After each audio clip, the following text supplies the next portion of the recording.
what that cow needs to be. And I suppose the 6 pillars that we've picked out here that you need to have in a cow. Now I start on grade, but I'll also finish fairly quickly on it because it'll be discussed more so on sire selection, because we want our cow, I suppose, maybe to drive docility, milk, cavities, maintenance, fertility. We're not hugely concerned here with this type of cow on grade. We want an O equals O plus or an O minus. It's a benefit if she's an O plus or equals. That's what we want. We want a cow that's functional. We want a cow that's a good enough scope. But as you can see yourself, the cows aren't special. They're nice cows, but they're not huge, big suckler cows. So you're not going to be winning shows until I'm over to this year. So you haven't. But I suppose where we want to leave grade for a minute is we want to really major on cavities, maintenance, milk, fertility, and docility. And if we talk about cavities, there's 3 components. It is related to grade, definitely is related to grade, but it also is related to how much you feed them, how we manage them pre-calving, and also the type of sires we select. If we talk about maintenance, we all want easier maintained cows. The cost of keeping your suckler cow is the biggest cost in the suckler system. It's a significant cost. The cost in the cow-calf unit is crippling some farms in a very bad winter. There is a caveat to saying easy maintained, because while we look at this cow here, and if we just take this cow here beside us, she's a nice body condition score. All the cows there on the 29th of April, they weighed on average 565 kilos. So they're not big cows. They probably put on 20-30 kilos since, Matthew, with the good grass growth. But they're handy cows, so they are. But it shouldn't also fool you into thinking that cow needs any less feeding than another cow. Because that cow has the potential to give that output in milk yield, that cow needs to be fed. And if you don't feed that type of a cow, what you will start to find is that you will start to find maybe a defect in breeding. That cow is biologically, I suppose, maybe geared to milk production.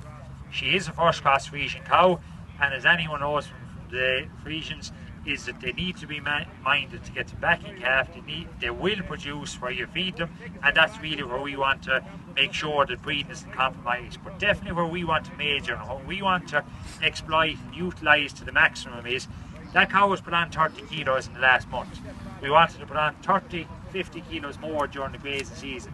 We want her coming in super condition, and we want to utilise that during the winter in Matthew being able to feed less silage, being able to restrict them a bit more, and that's where we really see out and easily maintained, because they do have a high demand at the minute. We don't want to compromise that. We want to make sure they're eating the appetite, that they're not restricted, but we also want, when that cow reaches peak milk yield, she starts to put more into herself after that. As the year goes on, she will be a bit kinder to herself. That's more evident in our first and second calvers across the way. They weighed 501 kilos for our first calvers, second calvers weighed 511 kilos, and they're probably more representative of an overall herd balance. Your younger animals are going to take maybe more of the brunt. These are mature cows. They don't have to eat as much, or they don't have to apportion as much of intake to growth, to maintenance, so they're feeling the brunt maybe a bit more, but we'll talk about that in a minute. For anyone, I suppose, well, first of all, before I move on, there's no question about milk. You can see it there yourselves. First-class Frisian cows, the cows have milk. And for anyone, I suppose, is maybe looking at the Beef Data Genomics program, we have a table here, and that's maybe used to indexes or looking at indexes since this time last year. Our mature cows, or what we're classifying now as our mature cow herd, 2012, 13 and 14 date of births. They have an average index of 104 euros. Their predicted milk yield is 15.9 kilos. What that means is that they're going to deliver 16 kilos more milk than your average cow in the national suckler herd. Their calving interval minus 1.8 days. If we look at our replacements, we have a bit more, I suppose, maybe control of picking them. We have a higher index of 131 euros. That's what we'd like to get. We want our index to be, I suppose, maybe increasing. It shows that we've better genetics coming in. Our milk is 15.16 kilos, and the calf is minus 3.48. These might fluctuate up and down, and what you find is that the milk in these might actually improve as more figures come on. When these cows calf down with the first, second, third lactation, as Matthew puts in cow milkability scores, as you get more weaning weights out of the system, they will probably be a bit of growth. This might go down if fertility is compromised during a bad year. But look, that's a key component of this production system working.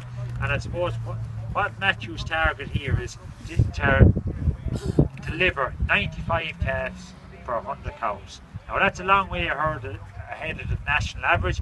The national average figure at the minute is 0.82 to 0.83 calves per 100 cows. So on average this year Matthew is probably going to have 13 or 14 more calves to sell than the average suckler or the national average suckler farmer.